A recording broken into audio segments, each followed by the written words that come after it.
Sean bienvenidos nuevamente a una edición más de este su espacio, Templarios Digitales. Les saluda a su servidor de siempre, Edwin Vargas. Hoy en compañía de Alejandro Torres. Bienvenidos, caballeros, colegas, compadres. Bienvenidos, señoritas que nos escuchan. Qué gusto poder saludarlos en este martes que el Señor nos regala. Les damos la bienvenida a este tema que yo creo que, eh, aunque vayan pasando las semanas, creo que aún sigue estando en boga y es importante que ahora que se van calmando las aguas podamos ver qué hay en ese estanque. ¿Sí o no, Alejandro? Sí, ya es momento de hablar de manera más objetiva sobre cómo la persecución tanto de la fe como de la verdad, sin siquiera ser una cuestión católica, incomoda. Ya es tiempo. Increíble, increíble, ¿no? Hoy hablamos de libertad en el sentido estricto de la palabra como la entienden hoy y cómo debería ser entendida también. Creo que no le debemos dar muchas más vueltas, ¿no, Alejandro? Y podríamos introducir directamente el tema para poder asentar en esto, ¿no? Para los que se vienen acomodando, tenemos un par de episodios atrás, ¿no? De donde veníamos hablando acerca de la culturalización, Culturalización, cul- culturización, perdón, gracias.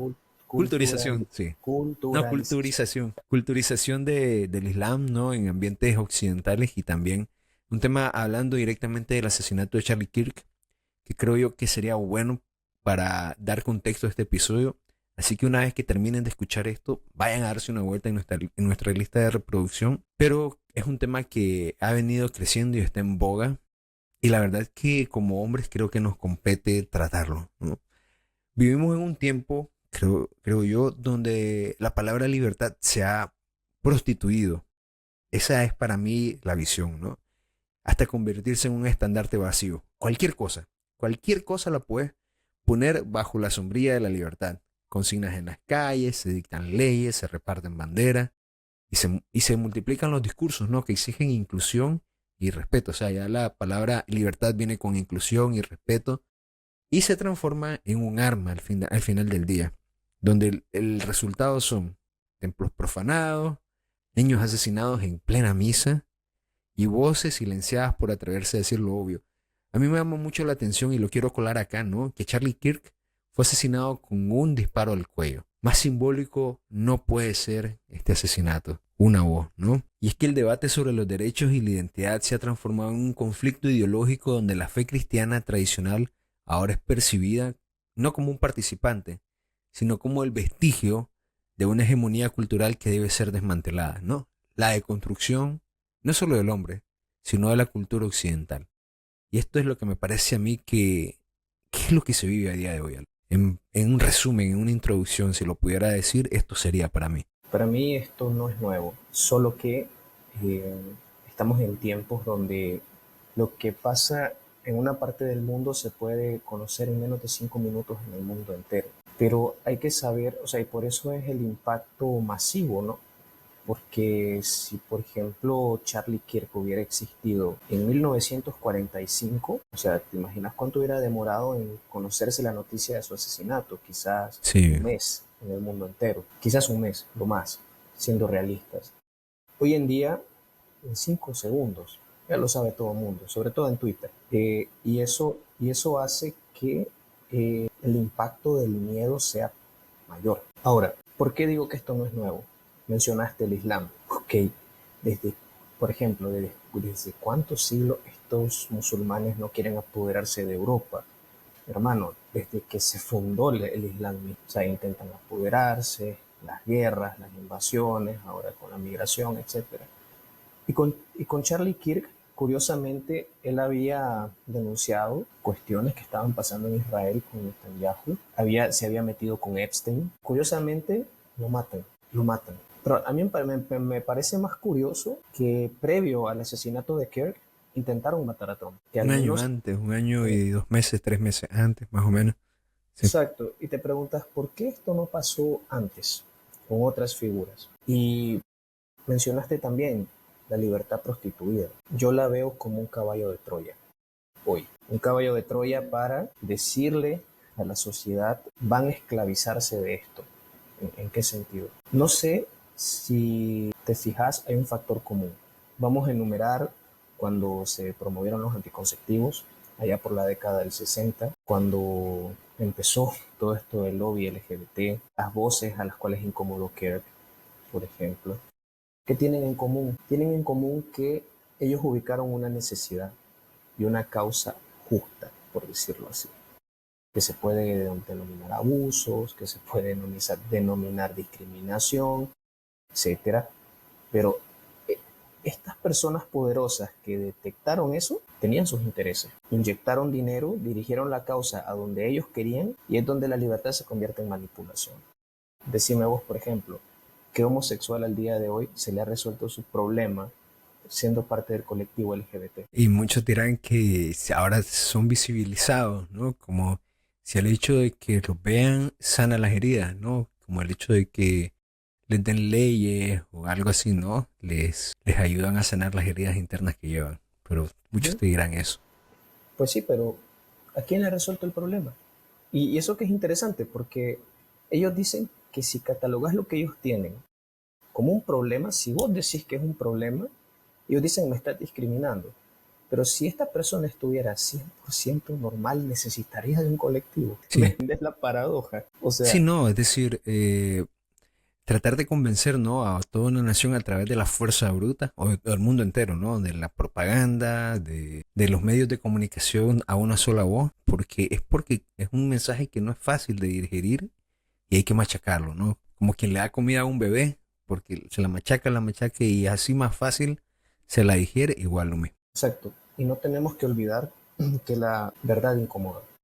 Y aquí hay un punto clave. Hoy en día la libertad se entiende como yo puedo hacer lo que quiero, cuando quiero, como quiero y como se me dé la gana. En otras palabras, se te está llamando un cierto desorden donde no tomas en cuenta al prójimo, donde no tomas en cuenta las necesidades del otro, donde inclusive creo que en la sociedad nicaragüense de la que vinimos se vino cultivando el hecho de que para nosotros lo que es bueno es lo que nos conviene y no siempre lo que conviene es correcto. ¿Cómo es? Cada quien jala agua para su molino, decimos en nuestro país.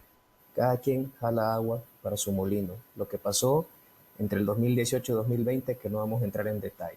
Entonces, en ese sentido, te pones a pensar, hoy la libertad se vende como ser oportunista, ¿sabes? Ser oportunista y lo que me conviene es lo bueno, es lo que es bueno. No me importa lo que pase con él. Y entonces se olvidan valores como la resiliencia, por ejemplo. Se olvidan valores cristianos que fueron sembrados en el medioevo, en toda Europa y América, donde vos mirabas que la gente decía, bueno, mi libertad lleva responsabilidad. Por ejemplo, antes se decía, ok, cuando no habían anticonceptivos, por ejemplo, se tenía una mayor conciencia de que si desde tu libertad tenías sexo con una chica, con una dama, sabías que podía venir una responsabilidad. Eso es un ciclo natural. Cuando vinieron estos anticonceptivos y separaron la libertad de la responsabilidad del acto sexual, se vino degradando algo natural y vino a desembocar en lo que profetizó San Pablo VI, matrimonios destruidos, el aumento de enfermedades de transmisión sexual, y no me acuerdo qué era lo otro, y mayor denigración de la imagen de la mujer en Humane Vitae. Entonces te pones a pensar, ¿qué tiene que ver todo esto con Charlie Kirk? Profundizar al respecto. Y bueno, pues la verdad de las cosas es que, bueno, quisiera hacer un paralelismo con otra figura que es bastante más política, pero a la misma vez que viene de esta corriente evangélica cristiana de Estados Unidos, que fue el señor Martin Luther King, ¿no? Que es un paralelismo bastante obvio para muchos, pero la verdad que podemos decir básicamente que es un caso paralelo, ¿no? Por ejemplo, al señor Martin Luther King lo callan porque estaba haciendo crecer una conciencia social acerca de la división en la nación en un tema fundamental que era el racial, ¿no? En Estados Unidos, donde el racismo era profundo y era establecido, era jerárquico, era institucional, era social en todo sentido. Martin Luther King vino a cambiar, pues, no a cambiar, sino a impulsar este equilibrio, ¿no? En la sociedad, esta libertad que hoy gozan muchas personas en Estados Unidos, aunque siguen habiendo vestigios del racismo. ¿Qué pasa con Charlie Kirk ahora? Ya no se habla en temas de racismo, ¿no? Sino él viene a hablar a las universidades a los jóvenes que están siendo adoctrinados fuertemente en temas que son difíciles de tocar, pero que lo hace no tanto desde el pragmatismo, sino desde un corazón mucho más profundo. Es decir, él no viene a adoctrinar, sino que viene a tratar de establecer una verdad profunda, ¿no? Entonces, al ir contracorriente, Charlie Kirk se pone en el ojo del huracán, ¿no? A mi gusto fue eso. Es decir, en las universidades, que es el foco donde se cultiva mayormente hoy a los grupos de izquierda, a los extremistas radicales de izquierda, de pro aborto, pro LGBT, pro queer, pro woke, todo lo que tiene que ver con la izquierda esta actual del siglo XXI. En las universidades se adoctrina mucho, ¿no? Y él estaba empezando a hacer ver a la gente este fracaso del sistema educativo estadounidense y del mundo entero, porque en Estados Unidos se reflejan muchas cosas que el mundo después va a imitar. ¿Qué pasa? Ahí está el asunto, ¿no? Era la cara visible de una juventud mejor educada, de una juventud que era capaz de discernir, de pensar, de una juventud que tenía valores y un estandarte democrático bastante claro, ¿no? Es decir, estaba todo bastante bien establecido, se sabía qué era lo que buscaban, ¿no? El establecimiento de un sentido común. Eso era el apelativo, ¿no? ¿Qué pasa ahora? Pues bueno, así como pasó con el señor Martin Luther King, que se había vuelto una cara visible y que pues mucha gente incluso lo estaba ensalzando a otros niveles que a lo mejor no buscaban, ya se vino fomentando, ¿no? El discurso, en este caso, el discurso de odio en teoría que él hacía, ¿no? Que era decir la verdad, que era actuar desde su libertad, ¿no? Y muchas personas no les gusta escuchar. A día de hoy, Alejandro, yo creo que tenemos un gran problema. No nos gusta escuchar que tenemos defectos, ¿no? Que nuestro parecer contraviene el sentido común muchas veces, ¿no? Que, es decir, que no podemos tener la razón cueste lo que cueste, sino que simplemente hay cosas que, por más que las querramos cambiar, no son de la manera que a nosotros nos parece y deberíamos de tratar de aceptar eso, ¿no? Somos negacionistas en esta generación de cosas obvias, a mi gusto. Y es ahí donde vino bastante el problema, la verdad de las También, cosas. yo creo que también hay otro punto y es que hoy estamos en una sociedad donde creen que los actos no tienen consecuencias o que creen de que yo puedo quebrar los platos, me puedo ir sin pagar. Uno de esos casos, por ejemplo, el aborto. Por ejemplo, no sé si creo que Francisco Espinosa compartió una vez un trozo de la película de Nefarios, donde el poseído le dice al psiquiatra, bueno, ahora los sacerdotes tienen bata y cómo el carpintero sufre cuando ellos gritan por dentro. Y te pones a pensar, nadie, o sea, a ver, sinceramente, una cosa es aborto natural, ¿ok? Dios lo permitió, está bien. O sea, está bien en el sentido de que no hay una conciencia de culpa, ¿no? Porque el aborto natural nadie lo quiere. En cambio, con el aborto, yo le conocía como terapéutico, pero el asesinato clínico es consentido de alguna manera. Es consentido por alguna conciencia. Y esa es otra palabra clave aquí. Las conciencias hoy en día están dormidas. O sea, te pones a pensar, Anestesiada. anestesiadas totalmente. Porque mira, te levantas, lo primero que ves es el celular. Estás de camino y siempre estás escuchando. Estás en el trabajo, estás escuchando música. Estás en tu tiempo libre, comiendo, estás viendo una serie. ¿Y a dónde quedó un tiempo de silencio para escuchar lo que hay en tu interior? O sea, y eso se repite y se repite y se repite y se repite y se repite y se repite y se repite. Y de repente las cosas o los defectos que se deben cambiar simplemente los pasas por alto.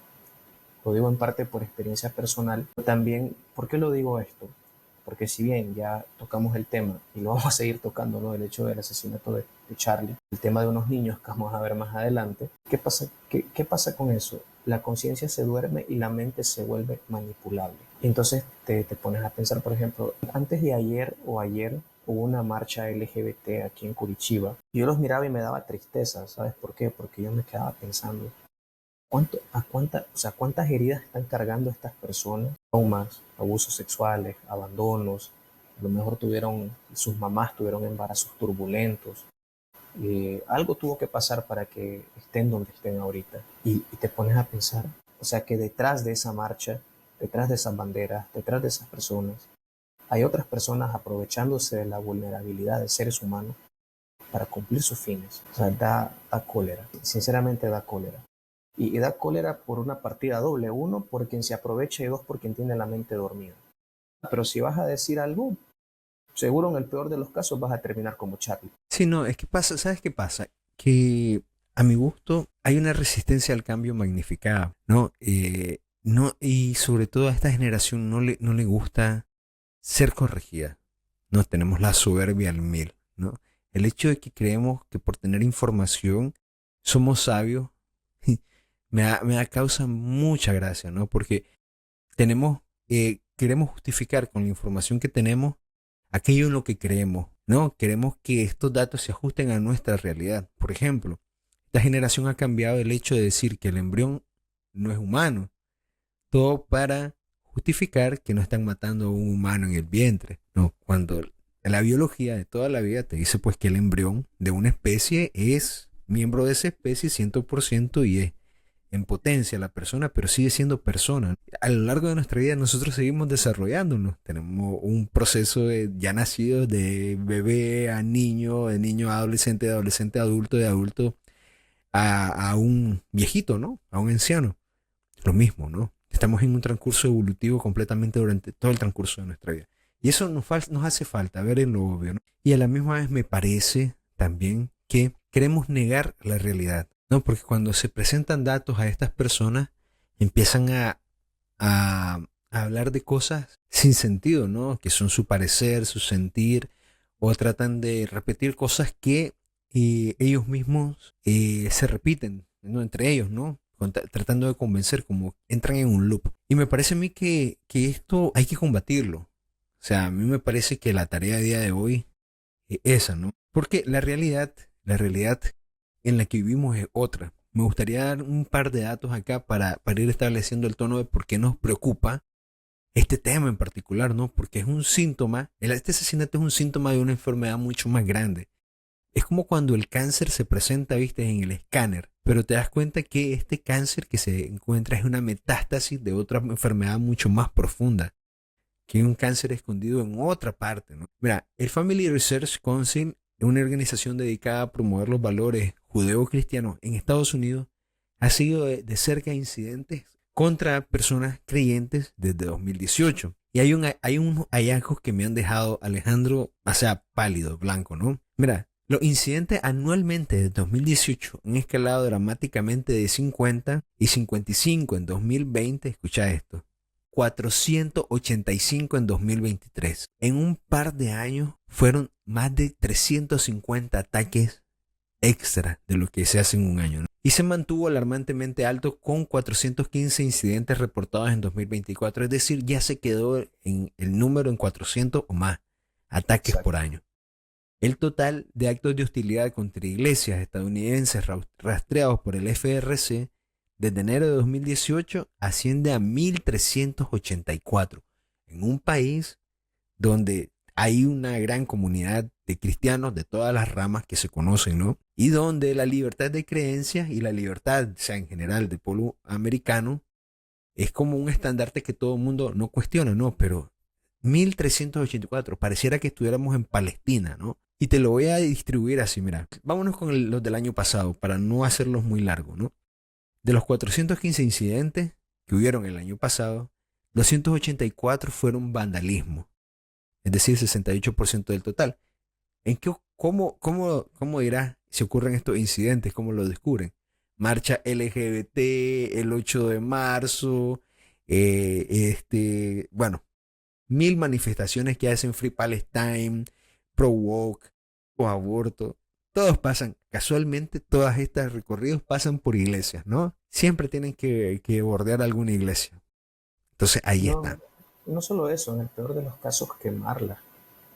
Quemarla sin siquiera dar la presunción de inocencia, como lo que pasó en Canadá. Exactamente. Incendio o intentos de incendio, 55 casos. Incidentes relacionados con armas de fuego, que lo vamos a tocar el día de hoy.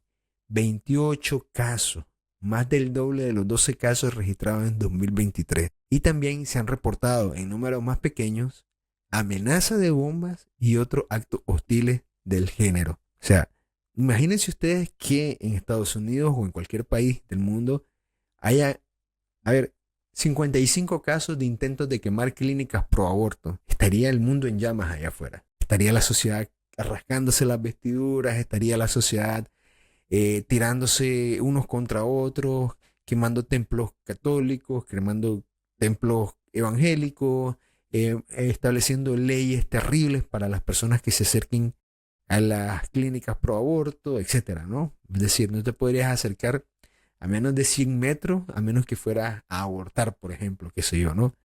Se me No, ocurre. exacto, ¿no? Pero como son iglesias, que hagan lo que quieran, ¿no? Eso es lo que me parece a mí, ¿no? Hay Curioso, una yo vulnerabilidad de las propiedades católicas a día de las hoy, hay, para mí. las hay. Y no solo de la vulnerabilidad, no solo de las propiedades católicas, yo creo que también de la historia de Occidente. Porque si te pones a pensar, pareciera que desde el siglo XIX para acá nos han querido venir lavando el cerebro para hacernos creer que la historia es otra. O sea, 90% de todo lo que hoy de todo lo que hoy, de lo bueno que hay hoy en día en Occidente es gracias a la iglesia. Ya está, es gracias a la iglesia. Ya sea por algún padre científico que descubrió algo o porque simplemente la iglesia aportó cierto conocimiento. Y no hay que olvidar que los manuscritos importantes los guardaron en monasterios, por ejemplo. Y que yo sepa, desde que yo era estudiante, yo creo que si hubieran sido justos, a mí me hubieran dicho, bueno, este conocimiento lo guardaron monjes. ¿En dónde? En monasterios. Yo nunca escuché la palabra monasterio, ni siquiera en los colegios católicos. Entonces te quedas pensando como, Dios mío, porque obviamente estos colegios corresponden al pensum estatal. O sea, no estoy hablando mal de los colegios católicos tampoco. Pero a lo que quiero llegar es que la base de todo lo que has venido hablando es un lavado de cerebro, o sea, una manipulación total. Ahí yo recomiendo el libro Generación Idiota de Agustín Laje, por ejemplo. O sea, es una excelente literatura para darse cuenta de cómo a través de nuestros hábitos nos manipulan. Y ¿sabes qué es lo peor? Que ahora con el asesinato de Kerr, muchos quedaron con miedo de hablar. Pero curiosamente también surge el efecto contrario. Es como los mártires de la iglesia. A más cristianos matan, más cristianos nacen. Eso es interesante, porque Claro, es que uno tal, se encorajina, ¿no? O sea, se llena de coraje, ¿no? En este sentido, a mí por lo menos yo llevo van 15 días, 18 días desde que murió el hombre y yo sigo todavía conservando fresca la imagen, ¿no? ¿Cómo puede ser posible que a alguien lo maten por decir verdades? Es decir, imagínense que alguien saliera a dispararle a la gente que está en mitines pro aborto y cosas así, mientras ellos están diciendo las cosas en las que ellos creen, ¿no? O sea, esta sociedad estaría todavía más radicalizada. Pero cuando se trata de personas del ámbito conservador, hacen un festín. Te sí, digo, la ese mismo celebran. día, ese mismo día había gente en TikTok celebrando la muerte de esta persona asesinada. Imagínense qué dolor para la familia, ¿no? Piénsenlo, pónganse en la piel, ¿no? Imagínate que ves a tu esposo, a tu papá, a tu hermano, a tu hijo, a tu primo, a tu tío, qué sé yo, en video siendo asesinado, o sea, a plena luz del día, en público, siendo algo que es realmente una labor social increíble, y ya ni siquiera del ámbito espiritual, estoy hablando de una labor social increíble, ¿no? A ir a hablar en las universidades, a sembrar debate de ideas y respeto, ¿no? Y ver esto y encima tener que tragarte TikToks, videos en Instagram, riéndose de la muerte. No, no 10, miles de videos de este tipo. A esa podredumbre hemos llegado como sociedad. Y a mí me parece terrible, terrible. Mucha gente considera que el asesinato de John F. Kennedy, el asesinato de Martin Luther King y el de Charlie Kirk están al mismo nivel. Pero O, nadie llegó a reírse de la muerte de Martin Luther King, nadie llegó a reírse, o no hicieron este tipo de cosas ridículas en medios de comunicación televisiva, radio, cuando mataron a John F. Kennedy. Claro que tenían detractores, pero hoy estamos a un nivel de perversidad que me parece que es increíble. Y cuando vos celebras el mal y lo alzás y lo pones en un altar, me parece ya no un asunto digamos, social, me parece un asunto diabólico. es diabólico, es diabólico. Celebrar el mal y ensalzarlo así, como una forma de justicia, es para mí un evento diabólico. Y esa es la verdad de las cosas. Y por eso me molesta tanto, ¿no? Porque lo santo ahora se ataca y lo diabólico se pone en relieve, se celebra. Sí, yo creo Increíble. que eso incluso estaba profetizado en el Apocalipsis, cuando me corregí si estoy equivocado, y a lo mejor en otros capítulos podemos dar la fuente, pero hay una parte donde matan a Enoch y Elías, en el Apocalipsis, los profetas que Dios manda para predicar y todo. Los matan y después decían de que la humanidad estaba celebrando, repartiéndose, compartiéndose regalos unos a otros, que después cuando ellos resucitan, viene el escándalo. Pero a lo que quiero llegar con esto es que es curioso cómo, y discúlpame que hable tanto de historia, pero es necesario dar contexto histórico a la gente para que la gente sepa de que esto no es de ahorita. O sea, la religión que más ha dignificado la dignidad humana, que más la ha ensalzado, ha sido el cristianismo, ha sido el catolicismo, desde todos los tiempos. Eh, por eso San Juan María Vianney decía que quitas un párroco de una ciudad y más temprano que tarde las personas van a estar adorando a las bestias, Increíble. cosa que hoy pasa con el famoso ecologismo, ¿no? Pero bueno, siguiendo más para atrás, siempre las figuras que han sido incómodas para el beneficio de poderosos han terminado muertas. En primer lugar, nuestro Señor Jesucristo. Él terminó muerto. ¿Por qué? Porque incomodó al sumo Sanedrín de la época. Hay una parte en The Chosen, por ejemplo, también, no sé si la viste la última temporada de The Chosen. No he visto la serie en general, Mira, pero bueno, yo la recomiendo en un sentido de intentar ver o entender la sociedad judía en la cual Jesús vivía. Claro que tiene errores teológicos, pero no vamos a entrar en ese tema. La cosa es que hay una parte, ¿te acordás de la parte del Evangelio cuando dice den al César lo que es del César y a Dios lo que es de Dios? Eso tiene una profundidad política y social en el entorno en el cual nuestro Señor vivía grande. ¿Por qué? Porque para los judíos, sobre todo para algunos que seguían a nuestro Señor, ellos lo miraban como un libertador político, como claro, lo miraban multiplicar panes, peces, resucitar muertos, caminar sobre el agua. Decían, hombre, este man tiene poder, este man viene, derrota al César de Roma, al emperador, y de nuevo y arriba Israel, ¿no? O sea, porque en la cabeza de algunos judíos el Mesías era de carácter político y militar. Entonces, ¿qué pasa? Cuando Jesús viene y dice, den al César lo que es del César y a Dios lo que es de Dios, en la serie hay unos diálogos que obviamente no están en el Evangelio porque la serie busca como interpretar los huecos, los vacíos entre un pasaje y otro. Hay una parte donde dice, Él está con el César, Él está junto al César, Él no va a liberar al pueblo de Israel, que no sé qué. Y entonces eso provoca incomodidad a los poderosos, al punto, no sé si te acordás, y esto ya está en las escrituras, cuando los fariseos van e increpan al César, y le dicen o lo ponen con la espalda contra la pared, si no matas a este hombre estás en contra del César. O sea, ya hay una manipulación política. Ahora, vámonos más para atrás. Sócrates, ¿por qué crees que murió? no conozco la historia de Sócrates. Mira, es interesante, Sócrates es un caso parecido con Charlie Kirk, porque Sócrates era un personaje famoso en el sentido de conocimiento e intelecto y porque después de él la filosofía tiene otro enfoque. O sea, pasas de buscar el significado de las cosas afuera y pasas a ver adentro.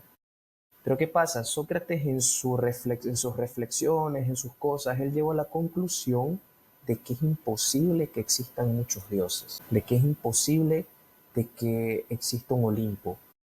No, lo más lógico, decía él, es que exista un solo Dios creador de todo. Eso era lo que él pensaba. Pero claro, cuando él empezó a predicar lo que él creía, cuando él empezó a enseñar lo que él creía, ¿a quién afectó? Pues a los negocios. Porque o sea, en Grecia habían mercados de ofrendas a los dioses y era un negocio bien lucrativo. Entonces, al Sócrates tener peso, porque esa es otra cosa, no van a matar a quien no signifique algo. Sócrates tenía peso, Charlie Kirk tenía peso para que las masas lo escuchen. Entonces, cuando Sócrates empezó a enseñar, fue arruinando los negocios de los poderosos de Grecia, al punto que tuvieron que ir donde él y decirle, o parás con eso, o te vamos a matar, porque o no sos nuestro amigo, Increíble. Y entonces Sócrates les dijo, no, yo elijo la muerte. Y vos sabes que él murió con cicuta, ¿no? Que es un veneno. Y las últimas palabras de Sócrates fueron las siguientes. Dios de la verdad, ten piedad de mí. Se tomó la cicuta, murió. O sea, esto no es nuevo, ya ha pasado. Te puede pasar a vos, me puede pasar a mí. Y eso que no tienen que ser contextos políticos enormes, ¿sabes? ¿Cuántas veces, por ejemplo, nosotros tenemos cobardía a la hora de tener que denunciar algo que es denunciable en nuestra vida diaria? Por ejemplo. O sea, por miedo a que nos quiten un beneficio, por miedo a que nos, por miedo a que por nosotros incomodar, que tengamos alguna consecuencia que no nos conviene.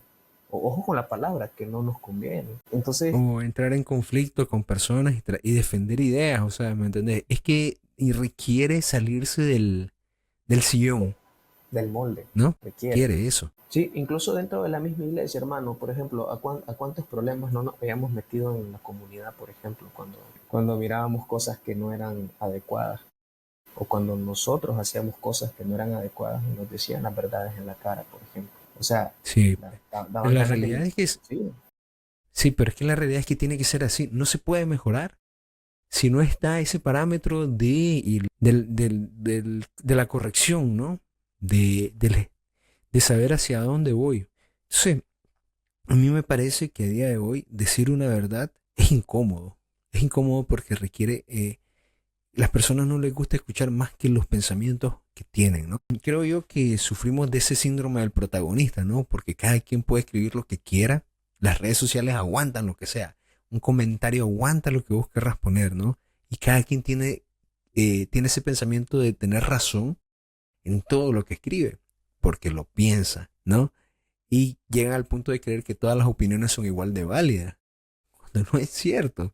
Hay opiniones que no tienen ningún fundamento, es decir, están infundadas, o sea, nada pasa. Nos hemos vuelto un mar de personas que somos arrastradas por los estímulos, las emociones y llegamos a puntos como los que quiero compartir ahora para seguir avanzando con el tema, ¿no? Porque no solamente pasó lo de Charlie Kirk, lo de Charlie Kirk lo digo siempre, importante, pero es el síntoma más grande, más visible de una enfermedad que a veces se oculta de otras maneras. Vámonos al caso que pasó solamente 10 días antes, 11 si se pone el calendario como es, ¿no? 28 de agosto de 2025 en Minneapolis. Esto también estremeció a la nación, pero de pronto como que se le pasó un brochazo y la gente se olvidó de esto. Durante una misa vespertina en una parroquia al sur de la ciudad, un hombre que se identificaba como transgénero entró armado. Los medios de comunicación después van a decir que era un transgénero arrepentido, pero no es cierto. Entró armado y abrió fuego contra los fieles. El objetivo parecía claro, los cristianos reunidos en oración. ¿A quién vas a matar si entras en una misa que se está celebrando en ese momento? A los cristianos que están ahí reunidos, ¿no?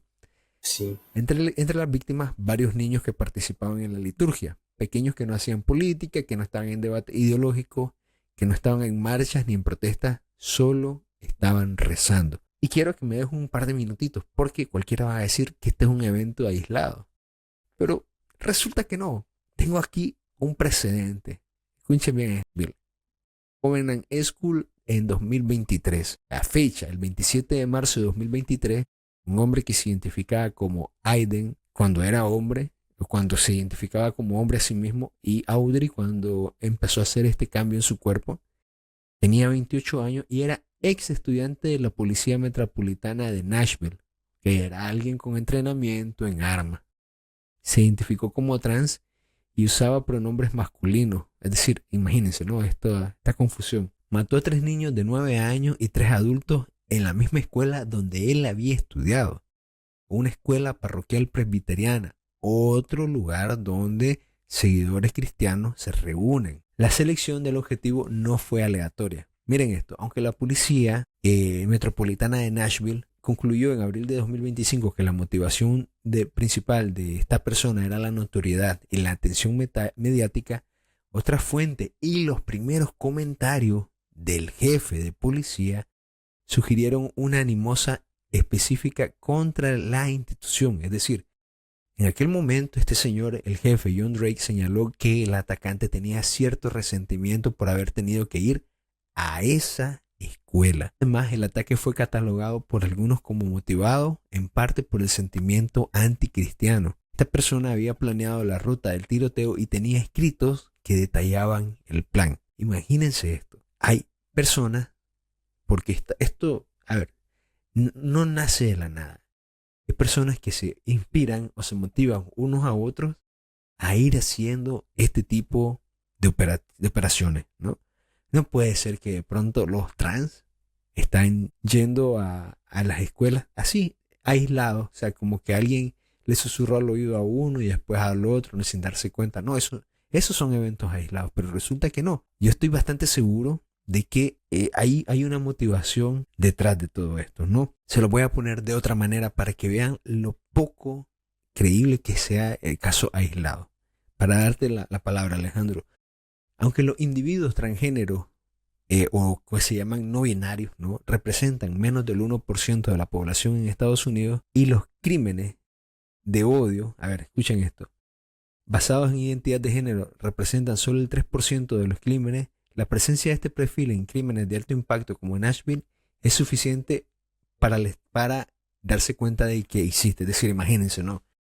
Se lo voy a poner así. Gente de la comunidad LGBT, ¿no? Representan 1%, o sea, 1 de cada 100 personas. En ese grupo de 1 cada 100 personas en el año ocurren 4 incidentes de ataque, ya sean mortales o no, ocasionados por una persona. Démonos cuenta de eso, ¿no? Démonos cuenta de la gravedad de este asunto. Que una sola persona pueda ser el atacante y 4 más en un grupo de 100 debería de alertarnos. No solo de alertarnos, yo creo que esto no nace del caos. Yo creo que siempre hay intereses detrás de cada cosa que pasa respecto a estos eventos. Porque yo podría dar una broma aquí y decir, no, es que los trans están trastornados.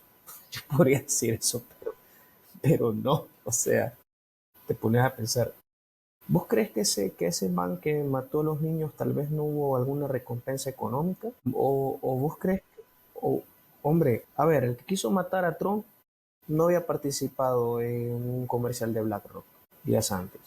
El que mató a Charlie Kirk, él también estaba vinculado a BlackRock. Él también estaba vinculado a BlackRock. ¿Qué quiero decir con esto? Ay, no, es que yo tenía resentimiento, por eso es que vine y acribillé a tantas personas en tal escuela, tal iglesia. Eso es mentira, eso es mentira. O sea, siempre hay intereses ocultos, siempre hay cosas por bajo. Por ejemplo, no sé si has escuchado la famosa frase, ok, ¿querés eliminar un árbol? Pues quema el bosque. O sea, va a sonar teoría de conspiración, pero, por ejemplo, históricamente hablando, está documentado que los únicos banqueros que se opusieron a la construcción de la Reserva Federal de los Estados Unidos murieron en el Titanic. ¿Casualidad? No lo creo. Entonces, a lo que voy es, ¿a quién le interesa ver este tipo de escándalos en la sociedad? ¿Al trans que asesinó a los niños o a quien le está orientando a este trans? Hombre, ya te voy a decir que esta gente seguramente hasta se mató convencida de lo que estaba haciendo o estaba muy trastornada y cree que está haciendo un bien. Es decir, yo te voy a decir que sí, están bastante convencidos de esto, pero hay alguien que convence, hay una mano que opera en la sombra, ¿no? Claro, Ahora, yo no sé qué tan lejos llegan, porque ya estás hablando de temas económicos y demás, pero es muy claro que en las acciones que estamos viendo en el episodio del día de hoy, hay personas que no se ven de fondo, cómo es en la pantalla, pero de fondo están promoviendo estas actitudes, estos actos.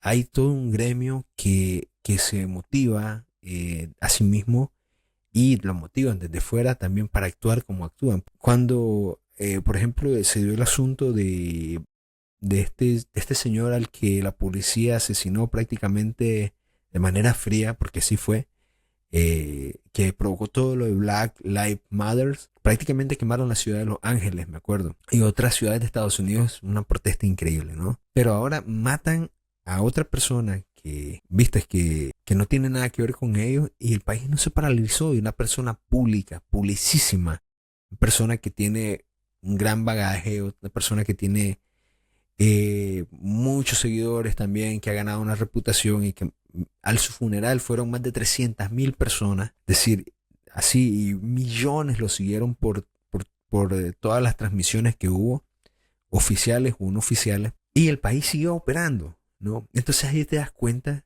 de que hay una doble intención, ¿no? Una imposición de las cosas, porque cuando ocurren cosas que no convienen, hacemos como que no pasó nada o nos burlamos de eso.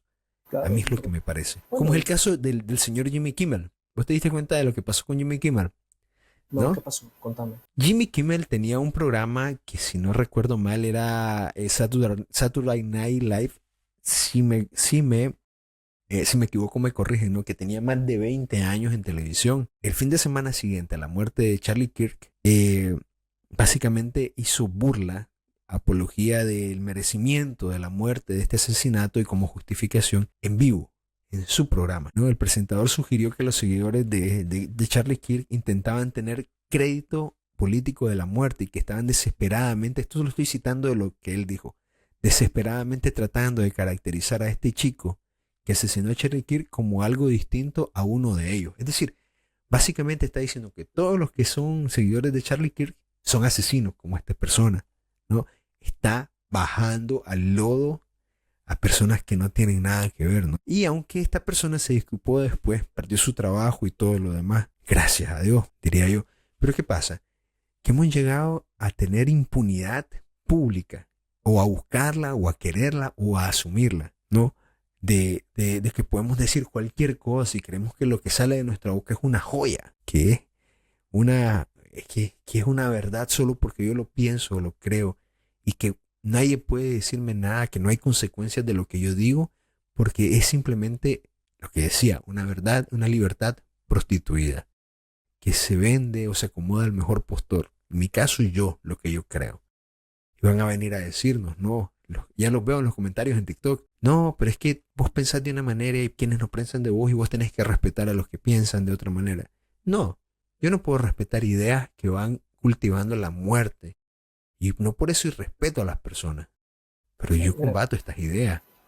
mira, por ejemplo, te voy a poner un caso pequeño, pero que a lo mejor puede ser, a lo mejor la audiencia se puede identificar. Yo recuerdo que hace no mucho tiempo, creo que fue la semana pasada, yo entreno taekwondo aquí en Brasil. Sucede que aquí en Curitiba a veces se tiene una cultura muy fría y digamos que cuando no les cae bien una persona, aquí tienen como la ley del hielo, me explico, como estar evitando. Resulta que en la dirigencia donde yo entreno, no es la excepción. Entonces hay una persona ahí, lo que estoy contando es real, pero obviamente para no dar, pues, para proteger la identidad de las personas, pero lo que estoy contando es real. Resulta que hay una persona que está haciendo mal su trabajo y fruto de hacer mal su trabajo está siendo ignorada por todo el mundo, al menos por los dirigentes de la academia. Que creo que fue el jueves, todo el mundo quería ir por McDonald's, todos. Obviamente todo el mundo se fue rápido. Nadie le dijo nada a la chica, bueno, es mujer, ¿no? Nadie le dijo nada a la chica. Todo el mundo se fue rápido, rápido. Incluso uno vino, se me acercó y me dijo, vámonos rápido. No me preguntes por qué, vámonos rápido, que no sé qué. Y entonces, vos me conocés, yo sabes que yo soy bien, me gusta ver el entorno. Y yo me quedo, uy, pero esta man está quedando sola. Y yo vine y le dije a las personas, yo voy a esperarla. Y yo voy con ella. Yo me quedo aquí. Entonces, y la chica me dijo, no, espérame, que no sé qué. Para no cansarles la historia, ya al final de todo lo que pasó, me dice el chico, es que a todos nos cae mal fulana de tal. Y por eso la queremos evitar. Yo vine y le dije, pero lo que estás haciendo es una payasada, ¿no? Lo que estás haciendo es una infantilada. O sea, eso que estás haciendo es ridículo. El man se incomodó conmigo. Y te estoy hablando que yo se lo dije a un dirigente de la academia. O sea, dirigente al cual le puedo caer mal futuramente y al que se lo van a cargar van a ser a mí. O sea, ¿por qué estoy contando esto? Porque a lo mejor los que nos escuchan estarán viendo injusticias en su trabajo y no dicen nada, porque a lo mejor les pesa el dinero, les pesa el puesto, les pesa el cargo. No sé si te acuerdas en Nicaragua, ¿no? Cuando estábamos en aquellos años de... Estamos en crisis todavía, pero ahorita es más como un golpe de guante blanco. Anteriormente era más complicado, ¿no? Aquellos años donde te acordás de las protestas, que salíamos a protestar y toda la vaina. ¿Acaso vos crees que nosotros no éramos conscientes de que eso iba a tener consecuencias? Claro que podía Claro que haber sí, tenido consecuencias. claro que sí. Y sí, o sea, ¿y qué tiene que ver? ¿Por qué es que vos venís en el podcast, en este capítulo, hablas de cosas grandes, yo vengo y hablo de cosas pequeñas? Porque lo pequeño construye lo grande.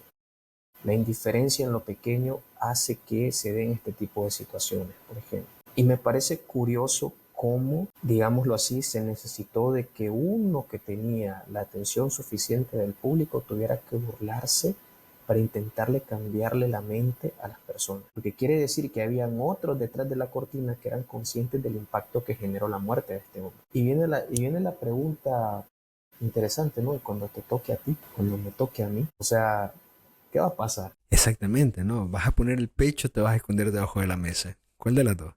¿No? Vean, y por ejemplo, ya que tocas esa parte, ¿no? Porque la reacción ante esto no es coraje o miedo. Solo hay de dos, ¿no? El que no se pone de pie ya se dio ante el miedo. Porque hay algo que es un producto, un fruto del miedo que es la parálisis. A todos nos ha pasado alguna vez, ¿ok? Aquí nadie está juzgando a nadie.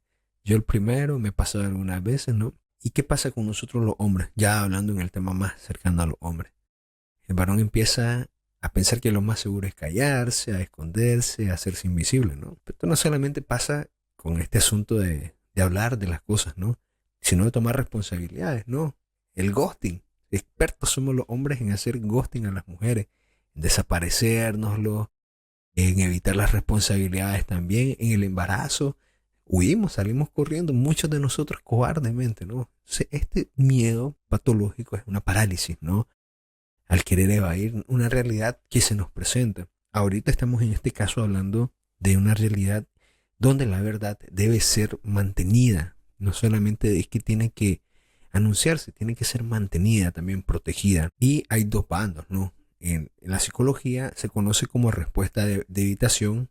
Ante un trauma el ser humano busca escapar, aunque sea a costa de su misión, ¿no? Esta respuesta que nosotros tenemos a día de hoy como hombres puede verse como eso. Pero vean este costo. Jordan Peterson, que también es un psicólogo reconocido a nivel mundial, explica lo siguiente. El hombre que se acostumbra a evitar el conflicto, al final pierde respeto por sí mismo, porque sabe que está traicionando lo que debía defender. ¿Qué pasa con nosotros los hombres cuando nos volvemos eh, este hombre que evita el conflicto? Generalmente nos convertimos en hombres mujeriegos, en hombres alcohólicos, en hombres, vamos a decirlo, muy superficiales, que nunca se comprometen realmente con nada. Entonces, básicamente nosotros podemos decir que nos volvemos un monigote, ¿no? Al baile de las emociones o del día a día. Pero hay un costo, el respeto por ti mismo, profundo, a mi gusto. No, y lo peor es que hombre que no se respeta a sí mismo eh, no va a poder hacer que se haga respetar algo, una causa, una familia, una casa. Y ahí es donde a lo mejor tendrás diferencias conmigo, puede ser, pero es interesante cómo hoy en día se predica un cristianismo herético de tolerancia, una masculinidad nada masculina de tolerancia. Hermano, es simple. Si vos como hombre no tenés cómo defender a tu familia, estás haciendo mal tu trabajo. Es simple. Así es. Y no solo me refiero a una defensa física, me refiero a una defensa intelectual, a una defensa emocional. Me llama la atención una frase de un padre que no recuerdo el nombre ahorita, pero decía que tener una televisión en casa es como tener un judío hablándote Todo el tiempo. Sí, todo el es tiempo, cierto, es todo el cierto. tiempo. Entonces, digamos, no solo se necesita una pistola, no solo se necesita un cuchillo, no, se necesita conocimiento, base, educación, formación, para saber qué es lo que está entrando a tu casa. ¿Qué está entrando a tu casa? ¿Qué están viendo tus hijos? ¿Qué está viendo tu esposa? ¿Qué tan perdido estás en el teléfono haciendo scrolling, llenándote de falsa dopamina? O sea, viendo mujeres que no tienes que ver, por ejemplo. O sea, solo por querer desestresarte, ¿no? Entre comillas, ¿no? Entre comillas, ¿no? Y te vas volviendo blando, te vas volviendo débil, te vas volviendo inútil. Y el hombre que es inútil no se quiere ni él mismo. Tal cual. Es interesante porque Dios nos hizo a los hombres para ser útiles, no solo económicamente, no solo económicamente. O sea, la economía es, no sé, hoy es el dólar, mañana puede ser el cacao y todo el mundo va a estar buscando cómo hacer cacao para comerciar. Así es. Entonces, a lo que voy es, la utilidad viene en proveer y proteger. Y justamente hablar la verdad, denunciar las cosas, denunciar lo que está mal, hablar por buscar la salvación y el amor del otro. Charlie Kirk, yo creo que él no era católico ni nada, hay algunas fuentes que dicen que él se estaba aproximando a la fe católica, cosa que lo creo. Yo creo que a él le interesaba el bienestar de las personas a las cuales él se dirigía. O sea, porque hasta donde yo sé, él no ganaba ni un centavo por hacer debates en universidades. O sea, era más el costo que el beneficio. Así es. Lo vemos desde ese punto de vista. Pero yo creo que hay que ver tras bambalinas lo que era Kirk. O sea, porque Kirk no solo era un hombre que debatía, que denunciaba, que estaba aquí, que estaba allá, no. Él era padre, era esposo, tenía hijos, tenía familia, velaba por ellos. O sea, yo creo que lo que lo hizo ser lo que es lo que él era en casa, en su diario Tal cual. vivir, en su vida cotidiana. O sea, es lo que hay que ver, su vida ordinaria. O sea, porque también subirse en una tarima y decir tres, cuatro verdades, como estamos haciendo en este podcast, cualquiera lo hace. Cualquiera lo Tal hace. cual. Pero en nuestra vida cotidiana, en nuestra vida ordinaria, donde Dios nos llamó a hacer nuestra parte, es donde tenemos que responder. Evidentemente. Mira, decía el obispo Thomas Johnson lo siguiente. El silencio de los hombres es más destructivo que la violencia de los enemigos. Cuando Uy, el uy, hombre uy. calla, el mal avanza sin resistencia. Y es increíble. Lo que en un primer momento es un miedo al peligro físico que nos puede pasar, ¿no? Por hablar estas cosas o por meternos, ¿no? A defender cualquier tipo de o cualquier aspecto de la verdad.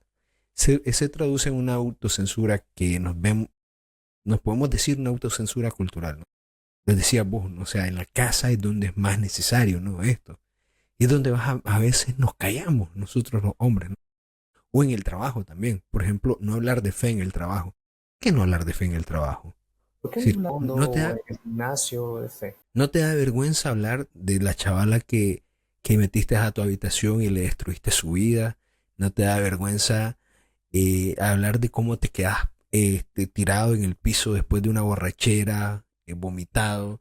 No lo haces chiste, incluso no te da vergüenza el hecho de gastar tu dinero en cosas banales, ¿no? O en exageradas en tu apariencia. Pero sí te da pena hablar de fe. Decir increíble, a mí me parece increíble. No corregir a los hijos para no parecer opresor. Son tus hijos, tienes que corregirlo. ¿Por qué no lo haces? Es decir, No, y si no lo estos son corregimos, pequeños. no, y si no lo corregimos, la calle lo va a hacer. Exactamente, exactamente, sí.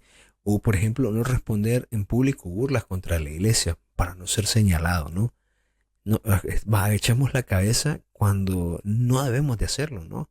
Y ahí vamos, ¿no? Porque el hombre que cede a esto termina llevando una doble vida. Porque a la iglesia nos gusta ir los domingos, pero hacia afuera, cuando nos toca estar en nuestro ambiente de vida, que es el 99%, pareciera que nunca fuimos a la iglesia. No, pareciera que nunca no amáramos en lo que creemos. Y a ver, te lo voy a decir. Imagínate que sea contra tu esposa, contra tu mujer, contra tu mamá que están diciendo todas estas cosas y no te levantas y le pegas una cachetada al que está insultándola. No la amás, no amás, porque vos lo que amás lo defendés. A Sí, capa y es espada. simple, sí, y das la piel y la vida por eso. No, o sea, de verdad, vos haces todo. Por eso, ¿no? Mueves mar, cielo, tierra. Haces todo lo que está en tu posible por dar el bienestar. Lo mismo pasa con las cosas en las que creemos, esas cosas buenas. Ahí es donde debemos dar el lomo, la espalda. De verdad, poner el pecho, ¿no? No, totalmente. Todo por amor al otro, por querer la salvación del otro, por querer el bienestar del otro. Yo recuerdo una vez, cuando estaba en Costa Rica, esta fue una anécdota bien chistosa, porque en Costa Rica hay una especie, todavía existe la discriminación en nosotros los nicas, todavía, tal vez en menor escala que antes, pero existe. Yo había tomado un Uber y yo pues saludé normal, con acento nica, Ahí el brother me dijo, me va a disculpar, pero esa forma de hablar es muy nica. Yo lo que vi y le dije, yo soy nicaragüense, o sea, yo soy nicaragüense. Y él, ay no, disculpame, Nicaragua, muy, muy lindo, que no sé qué, no sé cuánto. O sea, pero, o sea, si hubiera sido cobarde me hubiera quedado callado, ah, no, sí, por ahí, no pasa nada, yo respeto el país, la cultura, no. Tu abuela, tu abuela, así de sencillo, no. Yo soy Nica, yo soy Nica, ya está. Eso es una cosa pequeña. Ya lo conté en otros podcasts, cuando tuve un debate con un sacerdote de que él estaba a favor de que se rompiera el celibato y unas monjas que querían ser ordenadas sacerdotes, yo les hablé con la doctrina. Incluso ellos me preguntaron, ¿y vos qué sos? ¿Seminarista, religioso? Pero es que no, yo soy laico. Yo soy laico que ama su iglesia y la conoce y ya está.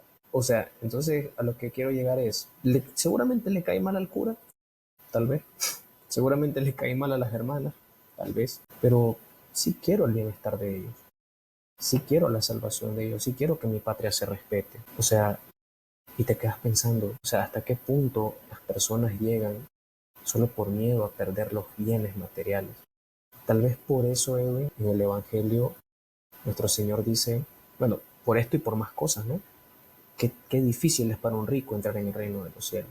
O sea, porque riqueza no solo es dinero, riqueza es dinero, puestos, poder, prestigio, salario, vaga de trabajo, contactos.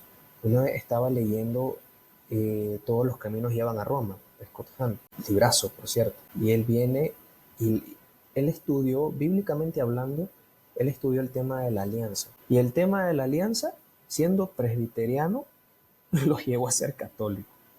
Y él estaba en su onda, él estaba en su onda. Y él le decía a su esposa, Kimberly, yo creo que me voy a acercar.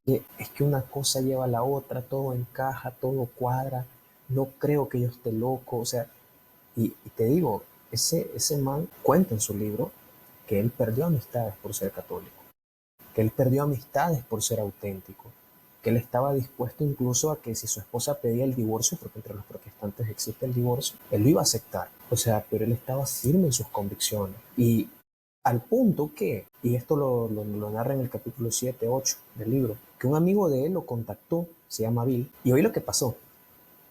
Hasta da risa, da risa.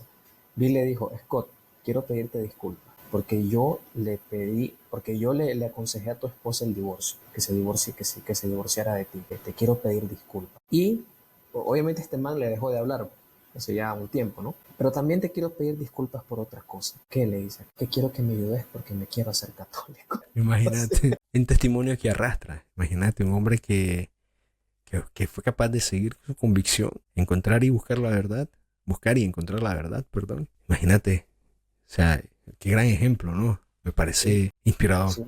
Sí, no, e incluso la esposa, a ver, él se convirtió y la esposa se convirtió hasta 2 años y medio después de él. O sea, no fue a lo inmediato. Entonces te quedas pensando, este hombre es auténtico. Digo, es porque sigue vivo. O sea, este hombre es auténtico. Este hombre estaba dispuesto a perder todo con tal de ser firme y fiel en lo que él pensaba. Mano, ese man perdió prestigio, perdió oportunidades de trabajo entre el mundo protestante, se perdió todo. Al punto que en el libro dice, ya termino con esto, él dice, tuve que llamar a mi papá porque yo no sabía ni cómo le iba a dar de comer a mi familia, porque perdí todo. ¿Será que estamos dispuestos a hacer eso nosotros? Y no, a veces nos falta como hombres saber abandonarnos, ¿sabes? Porque también creemos que al momento de entrar en este tipo de cosas, el mundo va a venir contra nosotros, pero o sea, Dios está con nosotros. Y si Dios está con nosotros, ¿quién contra nosotros? Decía San Pablo, ¿no? Ni tempestades, ni potestades, ni las autoridades de este mundo, ni las del otro mundo.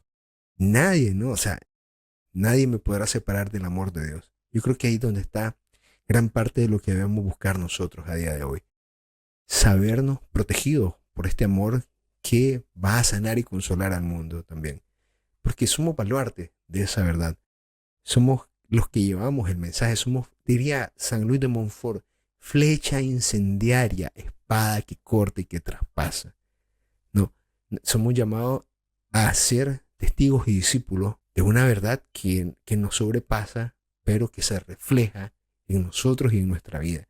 Creo que ahí está el punto y el meollo de este asunto. Si yo como hombre no doy esta talla, creo yo que estoy viviendo sin sentido mi vida, sin propósito.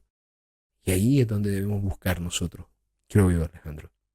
Me gustaría ir cerrando el episodio con estas palabras que nos decías también, ¿no? Cerca de dejarlo todo. Búsquenlo. ¿Cómo se llama el libro? Todos los caminos llevan a Roma. Confiar, entregar todo, que al final del túnel hay algo, ¿no? Alguna verdad que subyace y que nos supera. Gracias, Alejandro, por tu tiempo el día de hoy, hermano. No, de nada. Quiero cerrar este capítulo con una frase que encontré en el libro, la voy a parafrasear, ¿no? Que era acerca de los matrimonios, ¿no? Los que quieren espaciar los hijos con anticonceptivos y todo. La frase decía, aquellos matrimonios que están cerrados a la vida, quieren evitar tener hijos. El hecho de tener relaciones sexuales sin estar abiertos a la vida es como tomar la Eucaristía y escupirla en el piso. Así de fuerte. Es como tomar la Eucaristía y escupirla en el piso. No sé por qué, simplemente se me vino a decir la frase, ya está. Si ayuda de algo al episodio, ahí está, cerramos con eso. Claro que sí, agradecido por las personas que llegaron hasta acá, ¿verdad? Espero que este episodio haya servido también para reflexión. A nosotros nos desahogamos un poco, al menos yo, de manera particular, terapéutico también, porque me permite expresar en palabras aquello que me mueve por dentro, ¿no? Que me siente. Así que si se identificaron con este episodio, compártanlo con las personas que nos rodean, con otros hombres, con otras mujeres, para que podamos llegar a más personas y podamos llevar este mensaje también a quien lo necesita. No se olviden de seguirnos en redes sociales con el usuario @11-podcast. Estamos en Twitter, en TikTok, en Instagram y en YouTube para que vayan a darse una vuelta por ahí. Y por supuesto no dejen de escuchar el resto de los episodios. Nosotros nos vemos el viernes en Viernes de Varones. Esto ha sido Templarios Digitales en este martes. Nos vemos por ahí. Bye bye.